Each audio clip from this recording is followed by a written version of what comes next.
আমার কেন জানি মনে হইতেছে যে মুজিবুল হক চুন্নু সাহেবের হয়তো আমি বলে দেওয়াতে সমস্যা হচ্ছে যে উনার মনে হয় রাজনীতি করাটাই পেশা, এটা থেকেই উনি সবকিছু নির্বাহ করেন কিনা আমার জানা নাই।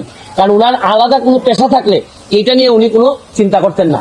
তবে কালকে উনি একটা বুদ্ধি করে কাজ করছেন, বাকি সব এমপিরা উনার দলে টানার চেষ্টা করছেন যে 349 জন এমপির নাকি বদনাম হচ্ছে। আরে কি আশ্চর্য কারবার!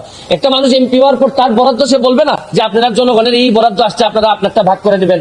এটার বলার মধ্যে শুনেন, এই মুজিবুল হক চুন্নু সাহেব সম্ভবত এই প্রথম বঙ্গবন্ধুর একজন আদর্শের সৈনিকের মুখোমুখি হয়েছেন।